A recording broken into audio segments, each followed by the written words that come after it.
All right, hi everyone. Today we're going to talk about getting through the practical steps of production for a fashion startup and what is required to get in motion in this complicated industry. In how to plan a fashion collection last time, we went over how to conceptualize a fashion line, how to get through the design stage, and here today we're going to go through the next steps, what to do once you already have a general concept. Hi, this is Natasha. I'm here to share my journey in the world of fashion. Please like and subscribe and hit that bell. Produce a fashion line. Let's start with the finances. Now you've got the overall budget, the costs, the pricing, the expected pre-sales, and expected wholesale sales. Let's go over each of these in detail. First of all, for costs, don't forget to pay yourself for any work you do, plus factoring in a company profit. If you can't replace yourself with a paid employee, your business isn't actually profitable. It's subsidized by you. You can also check out books like Profit First by Mike Michalowicz, other ones like that kind of help get a grasp on how to run a business that actually makes money instead of is just a hobby. In terms of design costs, you want to consider the actual cost of producing the designs, the cost of producing flats and tech packs, your patterns, making your samples, the fabric, the trims that go into it, shipping to get your sample fabric either to you or to your sample producer if that's your factory or a sample maker in a different city. Also the labor that goes into making that sample. If you're selling wholesale, there are wholesale costs to consider, mostly the fact that you need a sales rep. You don't have to, but they can make a big difference. They usually take about 10 to 12%. And you need to supply them with salesperson samples so that they have something to sell. Pre-sales costs. These include marketing and customer service. Pre-production costs. This is where the grading and the marking comes in. Materials. You're going to need your fabric, your trims. You're going to need labels, including a brand label, the size label, care tags, and hang tags. Packaging. How are these garments shipped? Shipping and duties. Don't forget the international duties if your factory is out of town. Even if just your fabric is in a different country, there's going to be duties on that. Factory labor, of course. This is a big one. The cutting, the sewing, shipping and duties again. Delivery of orders, you've got your storage and packing the orders for customers. This takes time and manpower. If you're doing online or private retail store sales, if you have your own boutique, the costs include an online storefront, your advertising, inventory costs, take space to hold on to inventory, costs to ship to customers, including having someone actually take stuff to a post office or get things picked up. There's going to be returns. That takes money and time. And you need customer service if people have questions or want to make a return. Lots of back-end work to consider, the administration, the accounting, time spent in back and forth communication with suppliers and factories, the basic office costs, computer, internet, and phone. If you're doing all of this yourself, still remember to factor it in, otherwise you're not looking at real numbers. Unexpected costs. Be sure to add maybe 10% to cover any nasty surprises, and rest assured there'll definitely be a few. Now, in terms of pricing, to estimate your pricing and profit, common margins in the industry, as I said before, are about times 2.2. Now, take your cost of goods, COG, times 2.2 is going to equal your wholesale price. And take your wholesale price times 2.2 again, equals your retail price. Now, initially, this looks like a lot of profit if you keep those numbers and sell yourself. However, you can expect to spend about the same as you spent on production on marketing, unless you already have a willing audience. If you're an influencer or celebrity already, you might not need to spend so much on marketing. But that marketing budget is going to come out of the retail market, dropping that profit lower and lower, the more you have to work to sell it. You can work backward. If you know you want to sell in a particular range, set the price and work back to get to the cost so that you know what kind of fabric you're going to need to buy, how much of it you can buy, etc. Okay, so once you have some idea what kind of costs you're working with, you need to finalize your designs. previous topic covered the conceptual side of putting a collection together in detail. Now, if you're not an artist or not familiar with fashion flats and tech packs, you'll want to hire a designer. In this case, do your best to put together photographs that show the styles and features you like in composite images, and draw as much as you can. A designer will help you create the professional computer illustrations, called fashion flats, to ensure that your patterns and samples turn out correct. If you're making your own patterns and samples, you can wait until you're ready for the full order to do your flats. You'll need flats and tech packs before you go into production, or you're just asking for trouble. Now, hopefully you sourced your fabric options before you did your designs. And if so, you can now finalize your choices based on your designs and order your full sample fabric. Now determine where the sample fabric needs to go. If you're buying fabric from the same country as your factory, which is a great idea, they can send it straight to the factory to make the samples. If you're making the samples yourself or with a local sample maker, you need it sent to you. Patterns. Once you have your final designs curated, it's time to make patterns. You can do this yourself if you know how, but it's a good idea to hire an industrial pattern maker who's familiar with making patterns for industry, as it's different than making homemade patterns. Some factories will do this for you and make the sample at the same time. If you're doing your first round of samples on less expensive or common fabric, it's a good idea so as not to waste your sample fabric before you actually even have a pattern. Make sure you test the patterns on a similar fabric type, as this can make a big difference. Now, once you feel confident in your pattern, you can make your samples. It's a good idea to try more than one factory to really determine what the quality is like, and even more importantly, what their communication is like. Factories can differ a lot depending on how they actually respond to customers, especially if you're a small customer. You can make the samples yourself, or you can use a local sample maker. Between pattern making and sample making, you will likely need 2 to 3 rounds of revisions to make sure you get the fit just right. Make sure you're clear with what needs to be changed. Use numerical measurements in the tech pack. And be careful not to change your mind repeatedly, as this will frustrate your pattern maker, sample maker, and factory. You can expect a few weeks for each round of revisions, including shipping. And remember, you're not their only client. Now for sales. Once you have your final sample, you can begin sales.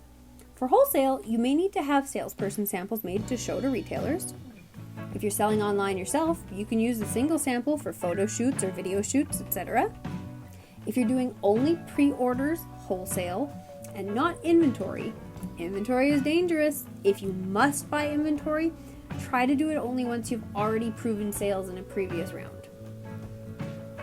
And if you're doing this, make sure you spend your marketing budget here to get the pre-orders or wholesale sales. Grading and marking.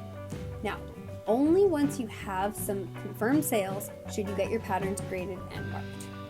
This is how you adjust the patterns for different sizes and to fit on the bolt of fabric for cutting. These are technically skills that are greatly aided by specific, expensive programs. So it's generally recommended that you hire a service to do this for you. Correct grading and marking can save you a lot of money in fabric compared to trying to do it yourself or getting an amateur to do it. You should not waste your money doing this before you have orders, as you'll want to get only the specific sizes, styles, and colors done that you actually sold. It's not worth grading a full size range if you only sold small, medium, and large. And you don't want to have to get your markers remade if you don't need half the sizes. Considering the accounting at this stage, at this point, you will need to have a complete tech pack with all the measurements, your bill of materials, and flat illustrations indicating any important details. You'll want a full cost sheet and an overall company budget to ensure that everything's in the black. Work out the exact price of each garment, including the materials, labor, shipping, and design costs, including paying yourself for your time. Determine the exact wholesale cost, the markup, the price, and the profit.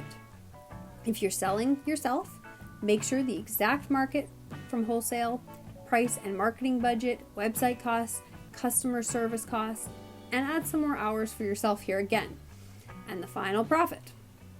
Don't forget to add margins for unexpected costs. There will be some factory mistakes and pieces not up to par. This costs money and time to deal with. There may be unexpected duties or taxes for international shipping. The labels or fabric may come in wrong and have to be redone. Customers will have complaints and returns. Wholesale orders may have complaints and returns of whole unsold goods. Make sure the company is actually profitable, or at the very least that you know exactly how many orders you need to sell to be profitable and at what point you expect that to happen. You might be buying fabric that's too expensive to make a profit for your first round, knowing that when you double or triple that order, the price on the fabric will go down and bump you into profitability. Just make sure that there is a point where the price goes down enough. If you have to order infinite yards of fabric and you're never going to get to that point, there's no point even working with that fabric in the beginning. Fashion companies go out of business all the time because designers don't want to look at the real numbers and instead work themselves deeper and deeper into debt even as they're making sales. Per unit costs go down the more orders you sell, but if you're still not profitable at the lowest price point for fabric manufacturing, etc., then selling more will only lose you more money more quickly. Also, be careful that you understand the payment terms for wholesale. If they won't pay for 90 days and you need that money to pay your factory in 30 days, you're dead in the water. Ordering. Okay, so you're profitable? Time to make your full orders to the factory. You'll need fabric, trims, labels, hang tags, and packaging, all to arrive at the factory within the right time frame. If your labels are a week late and your entire production run could end up pushed back by far longer as the factory waits to finish other orders and then reslot you back in. Production. Once everything arrives, you can get your order made. Now the factory should have everything, including a detailed tech pack. It will likely take a month or two, maybe 45 days, once the factory has everything on the floor. If you can visit and check the production, great. If this isn't possible, don't worry too much about it. You may want to look into a service to hire to get your goods through customs, as this can be pretty opaque. Once you receive your pieces, you want to systematically check random ones. Don't just check the ones at the top of the box. Factories always have fluctuations in their quality. Make sure you're actually investigating right away so that you can communicate what's not up to par. And you should have this in your contract as to what range of acceptable variation is acceptable, and it should be marked clearly in your tech pack so you have something to confirm with. Now, if you have unsold inventory, maybe you ordered a little extra over your pre-sales, this is the time for a final marketing push. Once you've done that, you've sold everything, deliver it to your customers, start all over again with the next season. For most timelines, your seasons will actually overlap. You probably started planning the next season before you start going into production on this season. Congrats, that's it. The line is sold.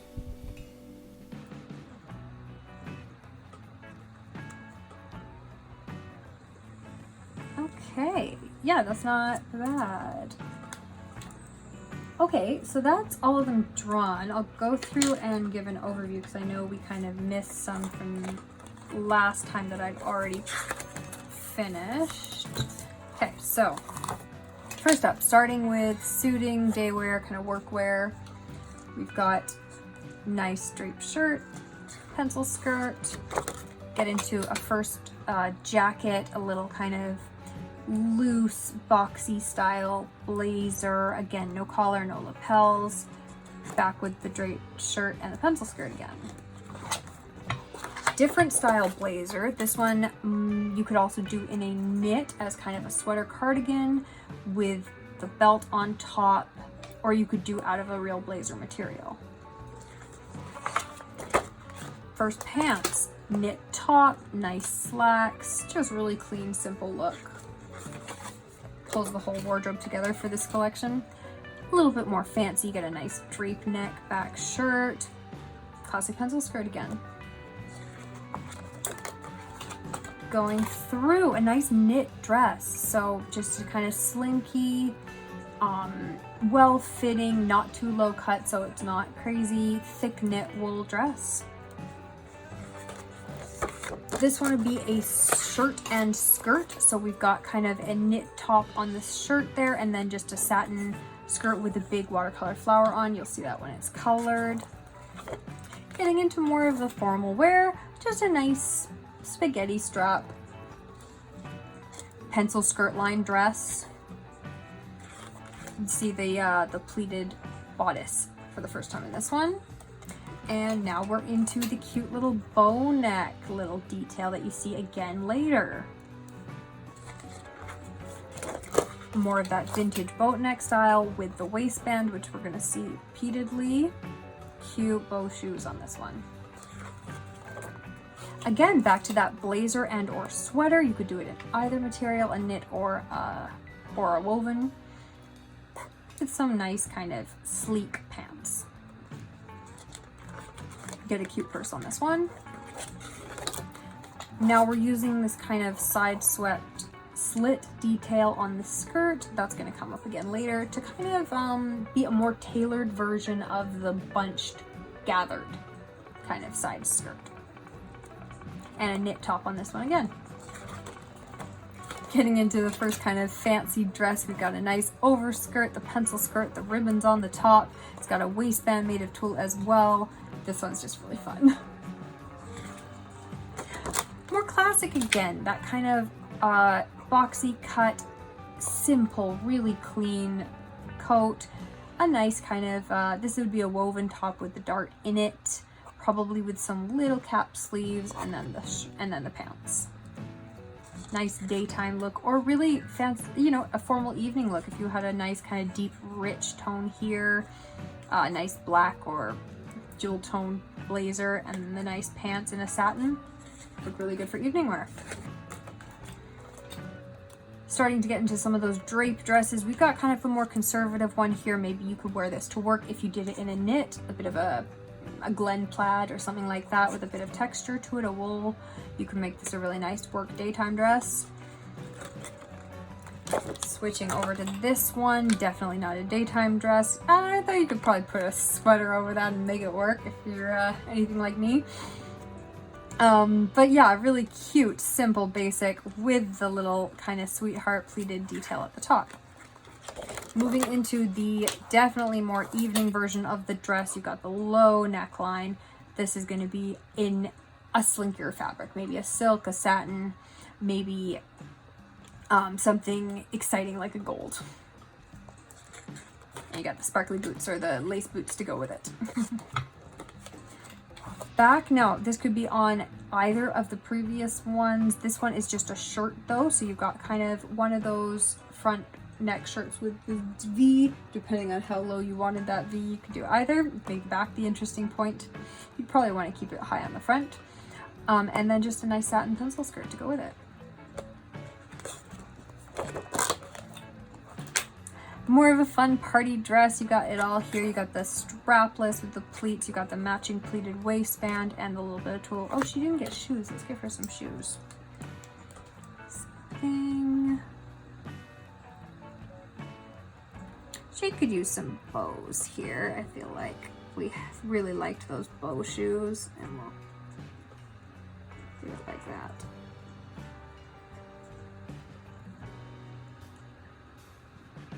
And then this would be the inside, so we'll just do a dorsey on the inside, and then the outside it would go all the way up. Cute.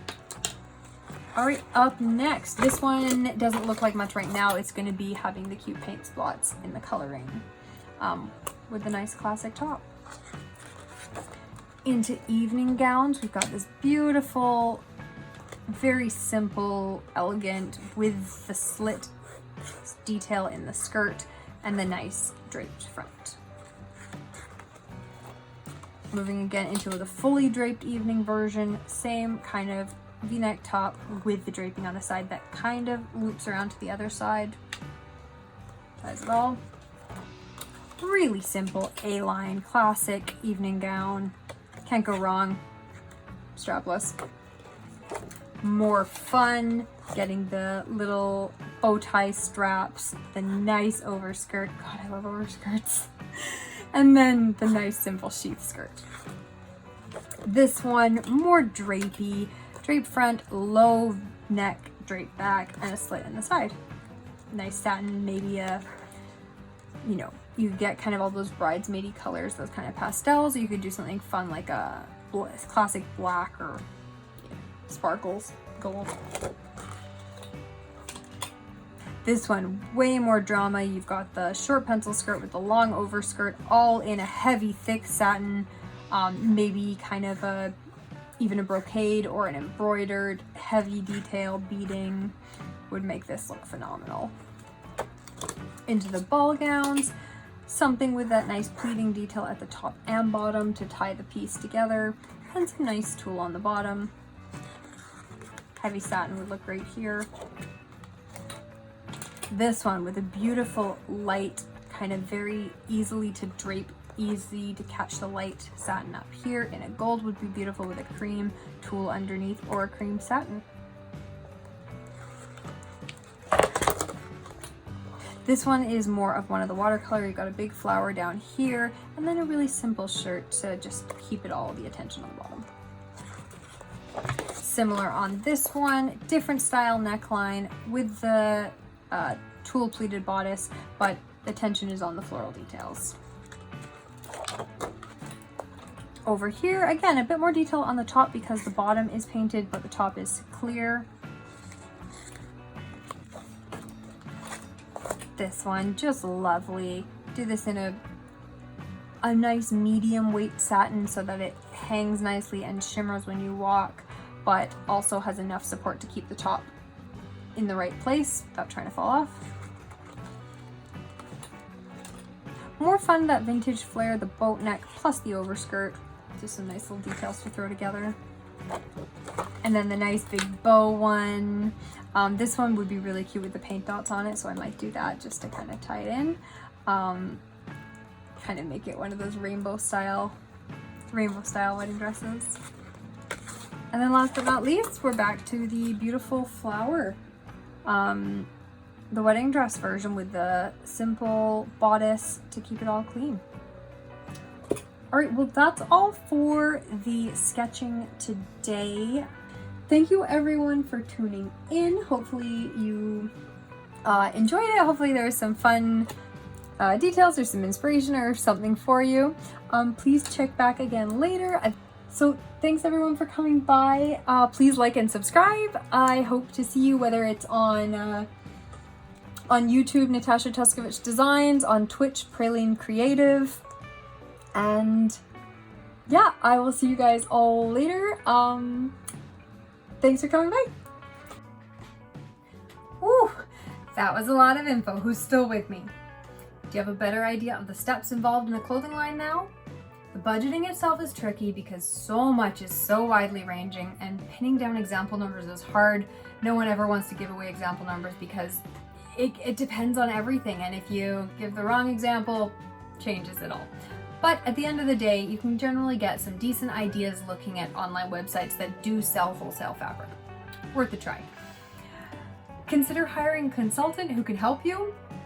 Someone who's been through the industry, worked with companies, can make a really big difference in actually giving you an idea of what to expect. Do you have any other questions? Any advice? Did I say something that seemed off from your experience? Are you in the industry? Please let me know. I'm here to learn. This is all just my current understanding of the industry. Don't take my word as fact. I'm learning as I go and simply sharing my journey in the hopes that it will help others. Please make sure you do consult with an experienced fashion consultant that you trust before making any financial decisions. I am not an accountant. I am not a lawyer. All right, thanks so much for watching, everyone. I will see you next week, and like and subscribe. Bye now.